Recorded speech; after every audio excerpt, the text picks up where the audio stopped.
ভাই সেমিফাইনাল খেলা আরম্ভ হয়ে গেছিল, কিন্তু ভাই সেমিফাইনালে আমাদের টিমটা হেরে যায়। কিন্তু ভাই অনেক চেষ্টা করেছিল, দিয়ে আমরা ফাইনালের দুটা টিমদেরকে পেয়ে নিয়েছি যারা ফাইনাল খেলবে।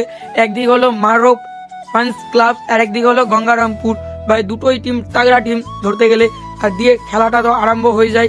কিন্তু ভাই মারক ফান্স ক্লাব একদম খাতরা খেলছিল, দিয়ে ওই সাইডে গঙ্গারামপুর ছিল একদম সেরা খেলছিল, দিয়ে মারক ফ্যান্স ক্লাব উইন হয়ে যায় এই টিমটাতে। তারপরে কাপগুলো দিতে আরম্ভ করে দেয়। এই দাদাটা ভাই সেরা খেলেছিল, ভাই টিমের জন্য অনেক চেষ্টা করেছিল, তাও জিততে পারিনি। দিয়ে তো এই দাদা দেখতে পাচ্ছি, এই দাদা ভাই চাপ মারছিল, সেরা চাপ মারছিল, তার জন্য দাদার হাতে কাপ তুলে দিল। দিয়ে আমাদের যে রানার্স টিম আছে, রানার্স টিমের হাতে আর কি কাপটা তুলে দিবে এখন সিনিয়র কাকুরা। দিয়ে চ্যাম্পিয়ন টিমদের হাতে কাপটা তুলে দিয়ে, এটা হলো রানার্স টিম আর এটা হলো চ্যাম্পিয়ন টিম। ভাই সেরা খেলেছিল ভাই এই দুটো টিমই। দিয়ে তো আমি এখন সবকিছু গোছিয়ে নিল সব এখন, দিয়ে আমি এখন বাড়ি যাই। নেক্সট ব্লগের জন্য দেখা হচ্ছে। ভাই গোটা রাত থেকে ভিডিও বানিয়েছি, একটা ভাই লাইক করে যাও আর একটা কমেন্ট করে যাও কেমন লাগছে তোমাদের ভিডিওগুলো। ভাই নেক্সট ব্লগে দেখা হচ্ছে।